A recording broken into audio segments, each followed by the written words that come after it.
지난주 성금요 예배를 마치고 이렇게 본당을 이렇게 정리하면서 십자가에 이렇게 걸쳐두었던 검은색 천을 죽음을 상징하는 검은색 천을 이제 내리고 부활을 상징하는 흰색 천으로 이렇게 갈아 넣으면서 우목사랑 함께 우리 우태호 목사님이랑 같이 본당을 좀 정리를 하다가 제가 그냥 문득 이렇게 우스갯소리를 좀 했습니다.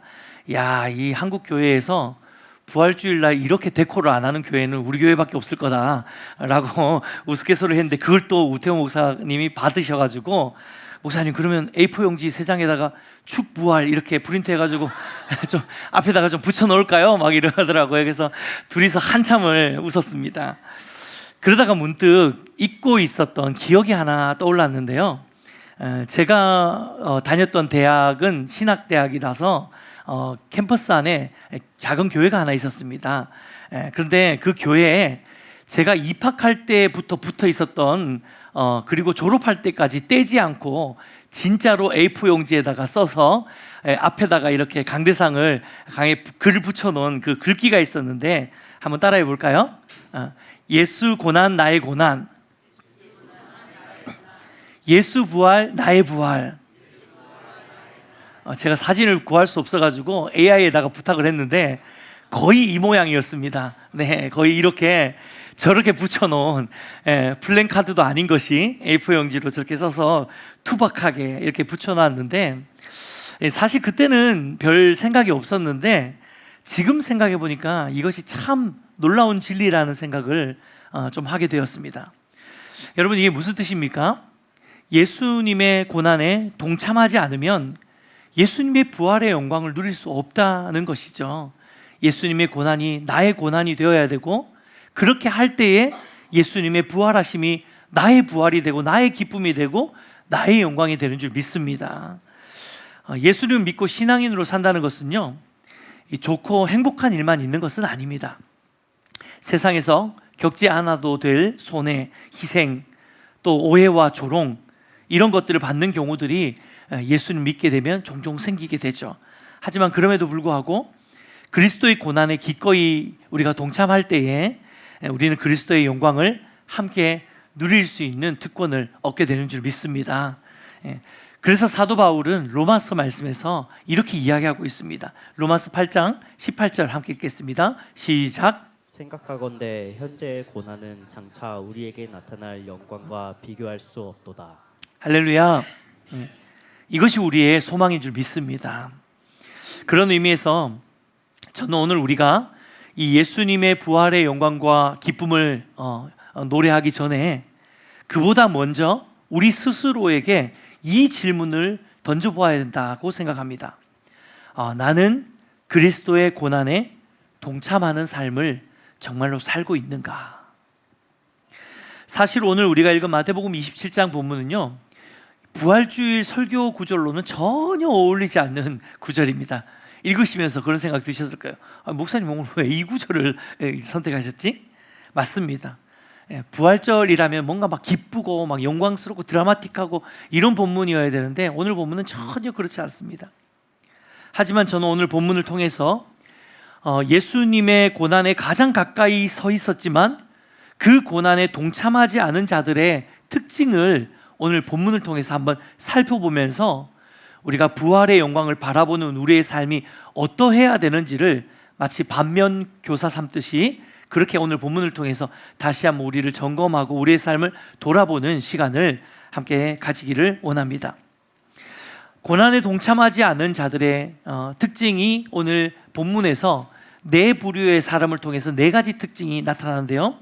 첫 번째는 가룟 유다를 통해서 우리가 발견하게 되는 이 고난에 동참하지 않는 특징은, 사람들의 특징은 자기의 유익을 계산한다는 것입니다. 신앙생활을 하면서도 계속해서 자신에게 무엇이 유익이 되는지를 계산기를 돌리는 이런 삶이라는 것이죠. 여러분, 가룟 유다는 우리가 잘 알다시피 예수님의 12제자 중에 한 명이었습니다. 예수님의 공생의 3년 동안 예수님과 함께 먹고 자고 생활하면서 3년을 동고동락했던 예수님이 가장 가까이 있었던 최측근 제자 중에 한 명이 바로 가룟 유다였습니다. 심지어 가룟 유다는요, 예수님의 제자 중에 이 세리마태가 있었거든요. 재정의 전문가, 돈의 전문가가 있었음에도 불구하고 이 가룟 유다가 재정을 맡게 되는, 돈꾀를 맡아서 재정을 관리했던, 이 재정을 관리했다는 것은 그만큼 굉장히 신임을 받았다라는 뜻입니다. 그만큼 12제자 중에서도 돈꾀를 관리하는 아주 신임받던 제자, 그가 바로 가룟 유다였습니다. 그런데 그랬던 그가 우리가 알다시피 도대체 왜 예수님을 배신한 것일까요? 사실 성경에는 정확한 이유를 기록하고 있지는 않습니다. 하지만 요한복음 12장 6절 말씀을 통해서 우리는 추측해 볼 수 있습니다. 요한복음 12장 6절 같이 읽어볼까요? 시작. 이렇게 말하면 가난한 자들을 생각함이 아니요 그는 도둑이라 돈꾀를 맞고 거기 넣는 것을 훔쳐가미어라. 가룟 유다가 습관적으로 돈꾀에서 몰래 공금을 횡령하고 있었다는 사실을 요한복음은 폭로하고 있습니다. 아마 처음부터 그러지는 않았을 겁니다. 처음에는 가룟 유다도 순수하게 예수님을 사랑하고 예수님을 따르면서 함께 사역을 했을 것입니다. 하지만 어느 순간인지 모르지만 점차 이 가룟 유다의 마음이 변질되면서 어느 순간 복음을 이용하고 복음을 통해서 자신의 만족과 사리사욕을 채우려고 했던 것 같습니다.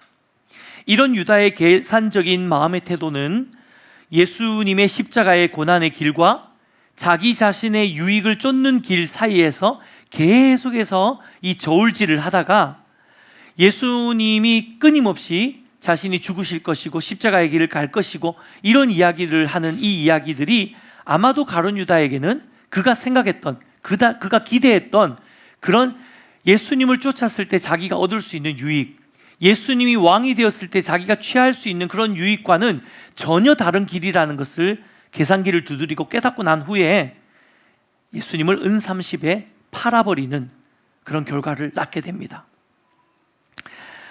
오늘 본문에서 보는 두 번째로 고난에 동참하지 않는 자들의 두 번째 특징은요, 유대의 종교 지도자들의 모습을 통해서 발견할 수 있는데요, 자신의 것을 내려놓지 않는 특징이 있습니다.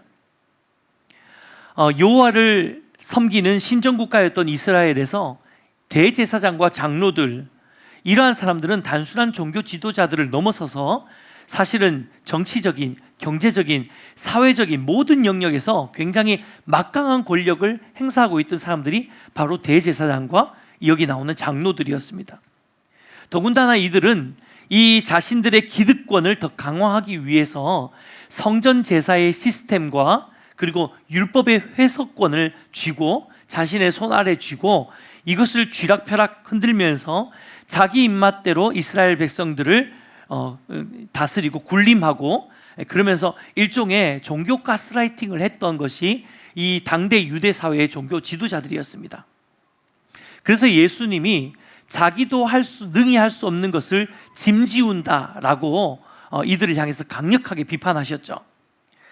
그런데 어느 날 이름도 없는 나사렛 출신의 청년 예수가 나타나 권위 있는 가르침과 정말 놀라운 기적을 베풀면서 분위기는 한순간에 역전되기 시작합니다. 종교 지도자들의 그 가르침에 얽매여 있던 그 이스라엘 백성들이 정말 자유케 하는 진리를 선포하시는 권능 있는 가르침을 하는 예수님의 그 가르침에 너무나도 놀라워하고 너무나도 감동하면서 온 무리들이, 수많은 무리들이 예수를 쫓기 시작한 것이죠. 따르기 시작한 것입니다. 그래서 대제사장과 장로들은 그동안에 자신들이 쌓아왔던 권위와 전통과 이 시스템이 한순간에 흔들리는 것을 경험한 것이죠. 그래서 본능적으로 이들은 예수님에 대해 적대감을 갖고 대적하고 결국 오늘 본문에서처럼 예수님을 고발하게 되는 것이죠.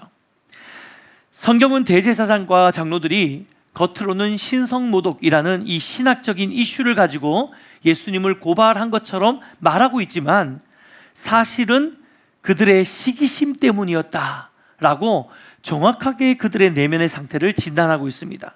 마태복음 27장 18절 함께 읽겠습니다. 시작. 이는 그가 그들의 시기로 예수를 넘겨준 줄 알미더라. 내가 쌓아왔던 권위가 무너질까 봐 두려워하고 있는 것이죠. 시기하고 있는 것입니다. 내가 앉아있는 자리가 빼앗길까 봐 내가 누리고 있었던 기득권이 흔들릴까 봐 두려워하고 있는 것입니다. 결국 그들은 진리를 선택하는 대신 내 자리와 내 영광, 내 기득권을 선택한 것입니다. 세 번째로 고난에 동참하지 않는 자들의 특징은 본디오 빌라도의 모습을 통해서 발견할 수 있는데요, 현실의 안정감을 위해서 세상과 타협한다는 것입니다. 로마의 총독이었던 본디오 빌라도는 예수님의 무죄를 알고 있었습니다. 심지어 꿈을 통해서 예수님이 옳은 자라는 것을 깨달은 이 빌라도의 아내가 빌라도에게 경고를 하기까지 이릅니다. 저 사람과 신경 쓰지 마라, 저 옳은 사람을 가만히 두라 라고 하면서 경고의 메시지까지 아내를 통해서 듣게 되었음에도 불구하고 그는 자신을 유대 땅의 총독으로 임명해 준 로마의 황제 그 가이사에게 인정받고 싶은 욕심 때문에 결국은 밀란이 일어나는 것을 막기 위해서 예수님을 그 백성들에게 넘겨줘 버리죠. 그는 결국 백성들의 밀란을 두려워해서 얼른 물을 가져다가 손을 씻으면서 나는 무죄하다 라고 말하면서 비겁하게 그 자리를 회피해 버립니다. 빌라도는 진리가 무엇인지 알고 있었고 예수님이 무죄하고 의로운 분이신지도 알고 있었고 대제사장들과 장로들의 그 참소와 고발이 그것이 진리가 아니라는 것, 사실이 아니라는 것을 분명히 알고 있었음에도 불구하고 빌라도는 나의 현실의 이 안정감을 포기하기 싫어서 세상과 적당히 타협하면서 복음의 길에서 발을 빼면서 방관자가 되어버린 것입니다. 마지막으로 오늘 본문에서 발견할 수 있는 고난에 동참하지 않는 자들의 특징은 바라바의 모습을 통해서 우리가 볼 수 있는데요, 은혜를 이용하는 삶을 산다는 것입니다. 성경이 바라바를 유명한 죄수, 밀란을 꾸미고 살인한 자, 강도라고 소개하는 걸로 봐서 이 바라바는 도둑질하거나 뭘 훔치거나 이런 잡범이 아니었습니다. 바라바는 아마도 이 로마에 대항해서 폭동을 일으켰던 열심당일 가능성이 매우 높습니다. 여러분, 열심당이라는 것은요, 마치 우리나라의 독립군 혹은 레지스탕스 이런 것 이야기 들어보셨죠? 이런 자들처럼 우리 WBS 하고 계시는 학생들은 아마 이 열심당을 잘 알 건데요, 이런 사람들처럼 로마에 대항했던 약간 독립투사 같은 사람이었습니다. 특별히 예수님의 제자 중에도 이 바로 열심당 출신의 제자가 있었는데, 우리 여기 지금 WBS 하시는 분들 누구였죠? 시몬. 야, 여러분 이 수준이 이렇습니다, 그렇죠? 네, 이렇게 성경 공부를 하면 이런 것도 알게 됩니다. 네. 시몬이 열심당이었어요. 로마의 그 정부에 대항하면서 독립운동을 하던 그런 자, 이 열심당, 이런 민족주의자들이었죠. 따라서 이 바라바는 이미 로마에 잡혀서 아마도 사형이 벌써 선고된 상태였을 것입니다. 십자가에 달려야 되는 사람이었을 거예요. 하지만 죽음의 문턱에서 그는 예수님이 자기 대신 십자가에 죽게 되므로 전혀 기대치 못한 구원의 은혜를 경험하게 됩니다. 여러분, 바라바라는 그의 이름이 참 의미가 있는데요, 이 바라바라는 이름은 아람어로 만들어진 이름입니다. 여러분, 아람어로 바라는 것은 아들이란 뜻이에요. 그리고 아바, 예수님께서 아바 아버지라고 하셨죠. 이때 이 아바라는 것은 이 히브리어가 아니고 아람어입니다. 이 아바는 말 그대로 아버지. 참 재밌죠. 이게 세계적으로 보면 이 아버지, 어머니, 아빠, 엄마 이 발음들이 되게 유사한 경우들이 많은 것을 발견하게 되는데 똑같습니다. 우리도 아버지라고 하는데 아람어로도 아버지가 아바예요. 그러니까 바라바는 바아바, 그러니까 이 두 단어가 합쳐진 바라바라는 이름입니다. 무슨 뜻입니까?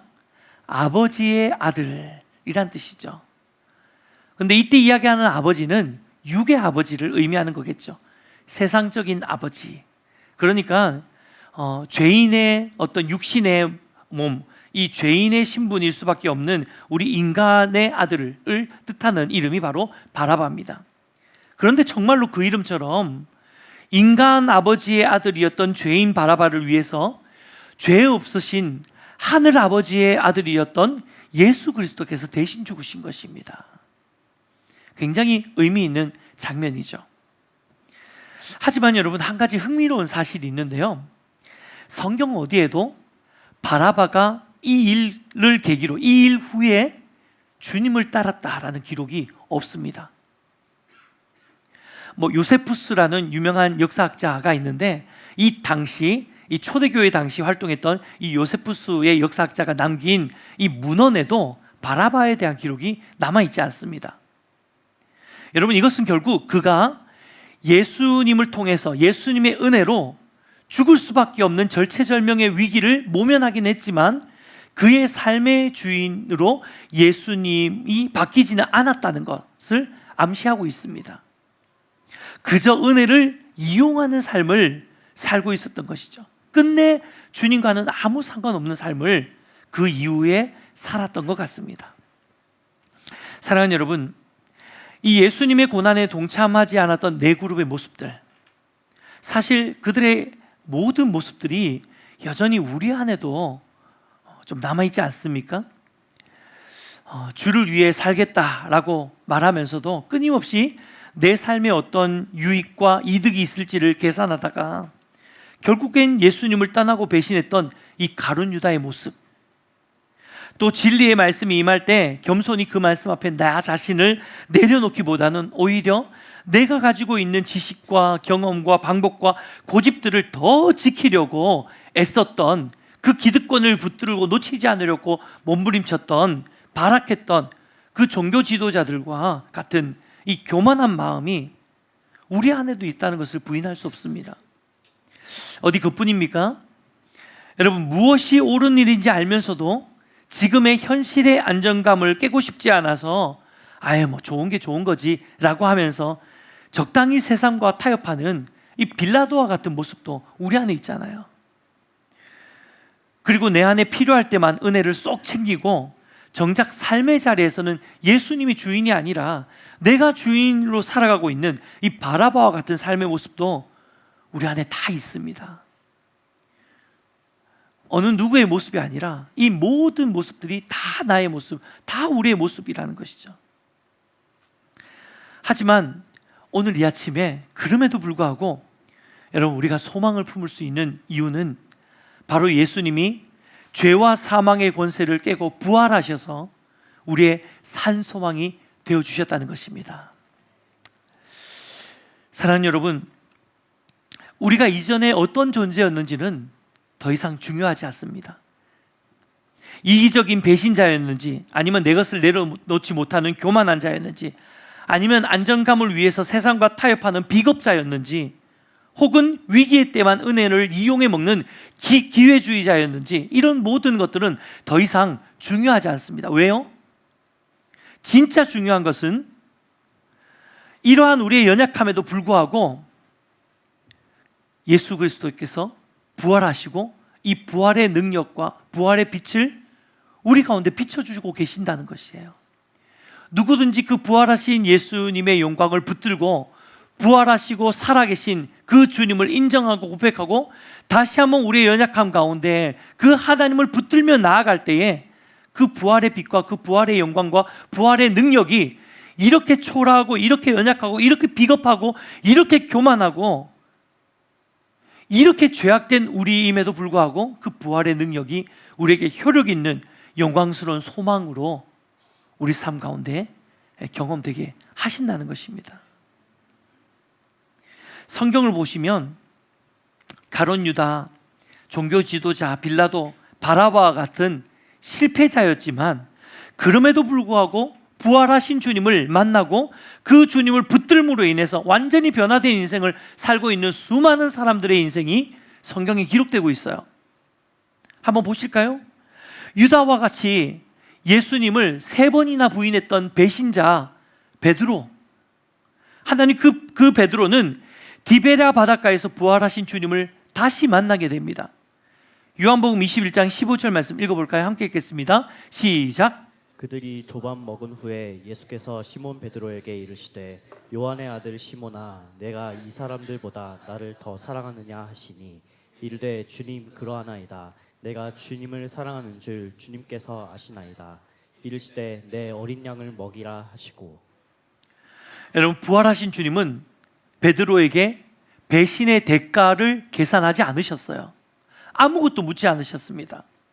대신 예수님은 3번 부인했던 베드로를 찾아가셔서 네가 나를 사랑하느냐라고 3번 연거푸 물으십니다. 왜 그렇게 하셨을까요? 베드로가 예수님을 배신했던 그 3번의 배신을 예수님은 3번의 사랑 고백으로 바꾸어 주시는 것입니다. 이것이 부활의 능력이에요. 이후에 베드로의 삶은 어떠했습니까? 여러분, 베드로에게 예수님께서 이미 이전에 이런 약속을 하셨죠. 베드로라는 이름, 피터, 이 게바라는 이름을 주시면서 이 반석이라는 이름이었습니다. 그래서 베드로에게 이렇게 이야기합니다. 내가 이 반석 위에, 뭡니까? 베드로 너를 통해서 라는 뜻입니다. 내가 이 반석 위에 교회를 세우겠다. 내가 너를 통해 교회를 세우겠다 라는 약속을 베드로에게 이미 하셨는데요, 베드로가 예수님을 배신하고 완전히 무너졌을 때 부활하신 주님의 영광이, 부활하신 주님의 빛이 베드로에게 임하게 되었고, 배신자 베드로가 아니라 3번이나 주님을 사랑한다라고 고백한 베드로로 인생이 변화되어지고, 그리고 나서 베드로는 정말로 주님을 사랑합니다라는 그 고백에, 그 약속에 맞게 합당한 자로서 초대교회를 세우는 가장 핵심적인 사도가 되었고, 로마의 박해 앞에서도 이제는 예수님을 더 이상 배신하지 않고 십자가에 거꾸로 매달려서 순교를 당하는 순교자가 되었습니다.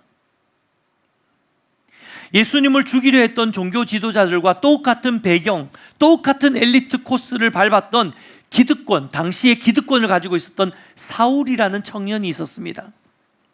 그 역시 기득권을 지키려고 예수님을 믿는 자들을 엄청나게 핍박했어요. 하지만 예수님을 믿는 자들을 핍박하기 위해서 다메섹 독산으로 올라가던 중에 빛 가운데서 부활하신 예수 그리스도의 영광을 만난 거예요. 여러분, 어떻게 됐습니까?